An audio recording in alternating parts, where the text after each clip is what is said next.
This is CA Tejal Kataria और आज हम लोग रिवाइज करेंगे इलास्टिसिटी ऑफ डिमांड। मैं ट्राई करूंगी कि मैक्स टू मैक्स 10-15 मिनट्स में आपका ये पूरा रिवीजन हो जाए इलास्टिसिटी ऑफ डिमांड का। स्पेशली मैंने सारे जितने भी फॉर्मूलाज है आपके इलास्टिसिटी के सारे एक जगह पे लाके रखे हैं। ये जो भी नोट्स है इसका अगेन लिंक जो है वो डिस्क्रिप्शन में है।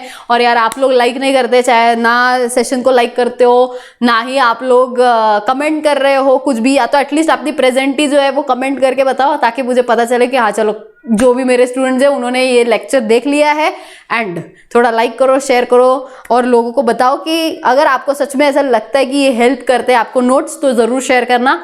एंड इसी के साथ हम लोग स्टार्ट करते हैं। सबसे पहले तो elasticity of demand with the lots of energy. सबसे पहले इलास्टिसिटी का मतलब क्या होता है? इलास्टिसिटी इज नथिंग बट कितने से आपके डिमांड चेंज हुआ है। मैंने आपको समझाया था जो लॉ ऑफ डिमांड है वो क्वालिटेटिव स्टेटमेंट है एंड जो इलास्टिसिटी ऑफ डिमांड है वो क्वांटिटेटिव स्टेटमेंट है। वाई? बिकॉज वो बताता है कि कौन से डायरेक्शन में आपके प्राइस एंड डिमांड का रिलेशन है। ये बताता है कि कितने से आपका प्राइस एंड जो क्वांटिटी डिमांडेड है उसका रिलेशन है, कितने से चेंज होने वाला है। So this is nothing but the responsiveness, this is nothing but the responsiveness of the quantity demanded to a change in one of its determinants of demand। तो एक कोई जनरल जो फॉर्मूला है वो आप ऐसा लिख सकते हो कि इलास्टिसिटी इज नथिंग बट जो भी percentage change in quantity demanded divided by percentage change in one of the determinants. अब इसमें जो आप लोग के इलास्टिसिटी के टाइप्स है वो है price elasticity, income elasticity, cross elasticity and advertisement elasticity. जिसमें सबसे पहला फॉर्मूला आता है प्राइस का जो जनरली आपको पता है percentage change in quantity demanded divided by percentage change in price. जो दूसरा है वो percentage change in quantity demanded upon income कर दिया हम लोगों ने, डिटर्मिनेंट चेंज कर दिए। बस देखो यहाँ पर भी यही किया हुआ है हमने बस कि percentage change in quantity demanded of X upon the percentage change in the price of Y. उसके बाद आता है next percentage change in quantity demanded upon percentage change in your advertisement expenditure. अब यहां पर बहुत सीधी सी बात है, इसके रिलेटेड चीजें मैंने और भी नीचे लिखा हुआ है। इनकम में यूजुअली क्या होता है कि अगर इनकम बढ़ा तो हम लोग एक्सपेंडिचर बढ़ाते हैं, ऑब्वियसली बात है हमारा डिमांड भी बढ़ेगा, तो we have a positive relation, यहाँ पर डायरेक्ट रिलेशन है। क्रॉस इलास्टिसिटी में ऐसा नहीं होता है। क्रॉस इलास्टिसिटी में कुछ चीजें अलग होती है जिसमें सबसे पहला चीज आपको समझनी है। देखो जो भी गुड्स होते हैं दो तरीके के होते हैं। Cross elasticity is nothing but जो दूसरे प्राइस जो रिलेटेड गुड्स है उनके प्राइसेस में चेंज होने की वजह से। रिलेटेड गुड्स आर दो तरीके के होते हैं, या तो वो सब्स्टिट्यूटेड गुड्स होंगे या तो वो कॉम्प्लीमेंट्री गुड्स होंगे। सब्स्टिट्यूटेड मतलब क्या, आप ये नहीं तो वो चलेगा, कोक नहीं तो पेप्सी चलेगा।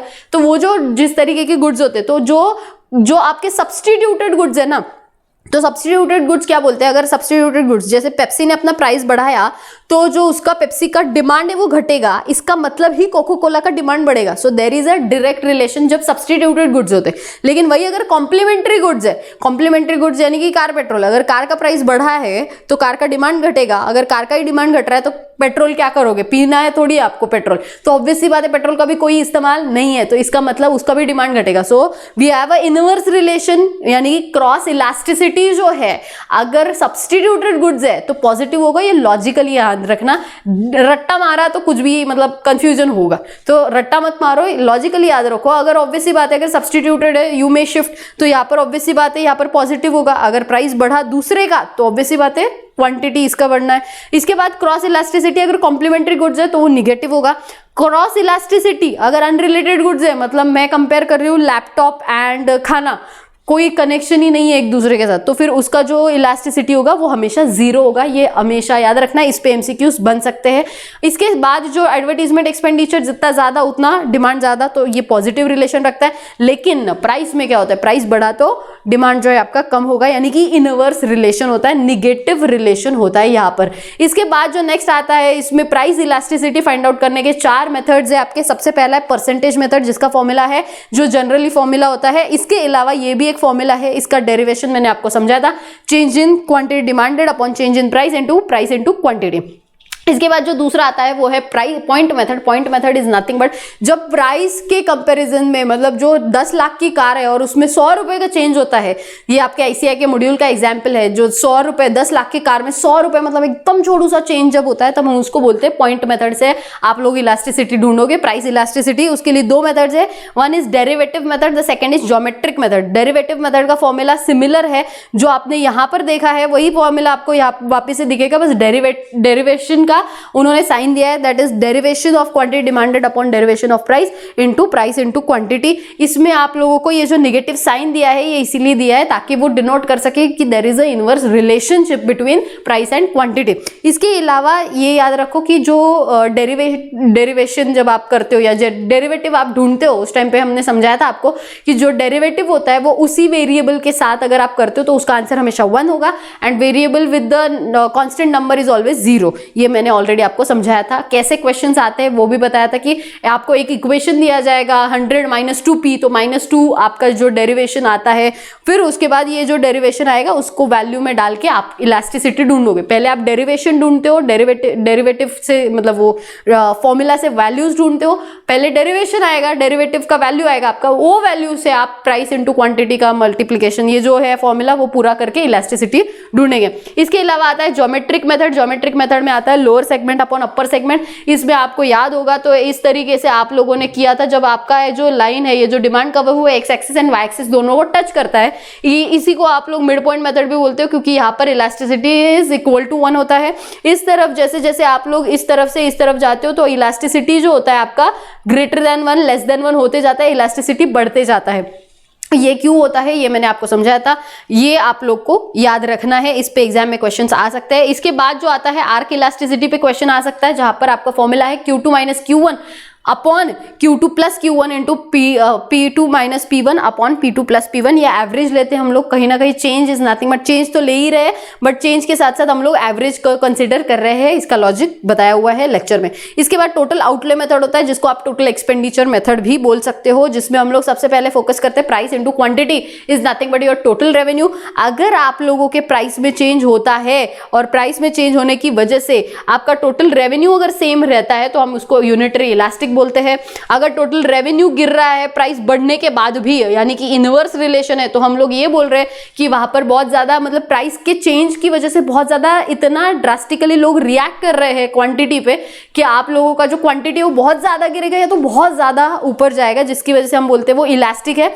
एंड ये इन इलास्टिक है, व्हाई? बिकॉज जब प्राइस बढ़ता है तो टोटल रेवेन्यू भी बढ़ रहा है, तो ऐसे गुड्स जो यूजुअली इन इलास्टिक गुड्स होते हैं, इन दैट सिचुएशन आपको वो इन इलास्टिक डिमांड देगा, यानी कि आपका डायरेक्ट रिलेशन होता है प्राइस एंड टोटल रेवेन्यू का।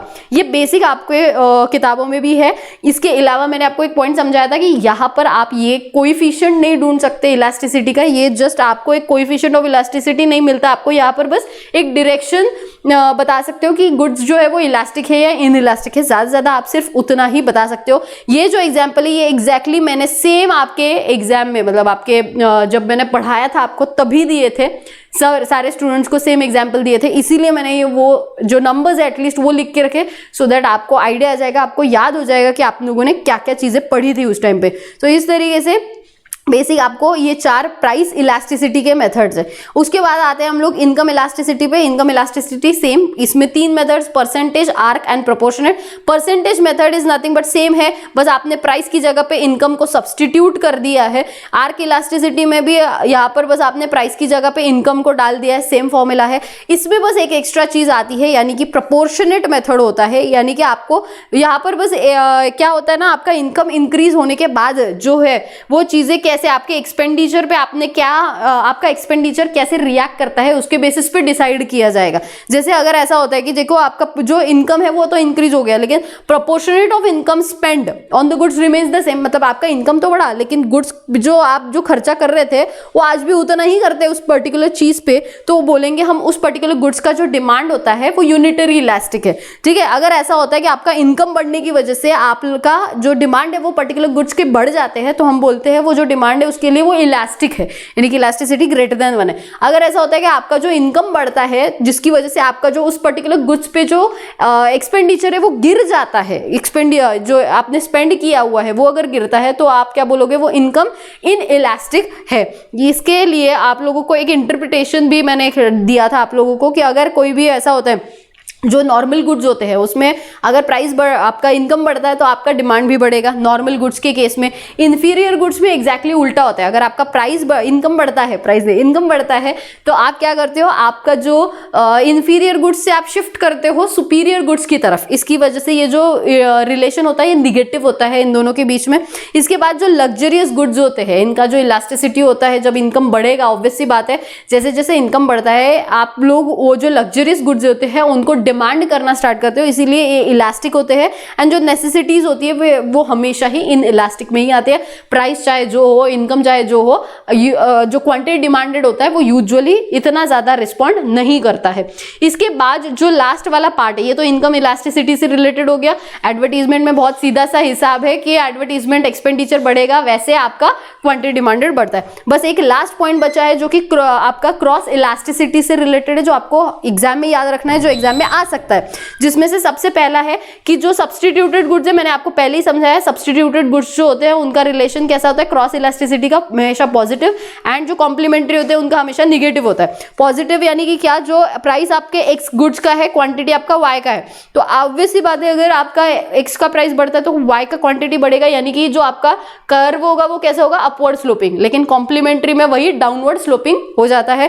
एंड अगर ऐसा है कि जो सब्स्टिट्यूटेड गुड्स है वो बहुत ज्यादा क्लोज है, सब्स्टिट्यूट है ना, बहुत ज्यादा क्लोज है, मतलब आप इजीली शिफ्ट कर सकते हो। ये बहुत क्लोज सब्स्टिट्यूट का जो थियरी ऑफ डिमांड में जो डिटेल में हम लोगों ने सब्स्टिट्यूटेड गुड्स के टाइम पे डिस्कशन किया था वो थियरी यहाँ पे समझो। अगर बहुत ज्यादा क्लोज सब्स्टिट्यूट है तो फिर क्या होगा, एक ने अगर प्राइस बढ़ा दिया अपना P से P1 हो गया तो उसका जो क्वांटिटी होता है ना वो इमीजिएटली गिर जाएगा। उसका क्या हो जाएगा, क्वांटिटी जो है ना वो इमीजिएटली बहुत ज्यादा गिरेगा। प्राइस थोड़ा सा ही चेंज, लेकिन इजीली आप सब्स्टिट्यूट कर सकते हो, सब्स्टिट्यूटेड गुड्स को अप्लाई, मतलब आप यूज टू हो सकते हैं उन गुड्स से। तो यहाँ पर इसीलिए जो ग्राफ आता है वो कैसा होता है, फ्लैटर होता है। लेकिन कुछ ऐसे सब्स्टिट्यूट होते हैं जो रिमोट होते हैं, यानी कि बहुत क्लोज नहीं होते, आप इजीली रिप्लेस नहीं कर सकते, तो उनका जो ग्राफ आता है वो स्टीपर होता है। तो इसी के साथ क्रॉस इलास्टिसिटी भी खत्म होता है। बस ये सारी चीजों के जितने भी नोट्स है ये मैंने नीचे डाले हुए डिस्क्रिप्शन में, आप बाद में ले लेना। इसी तरीके से जितना आप समराइज करके पढ़ोगे उतना ज्यादा चीजें क्लियर होती है एंड आपको याद भी रहेगा। तो will meet in the next session, till then take care, bye bye.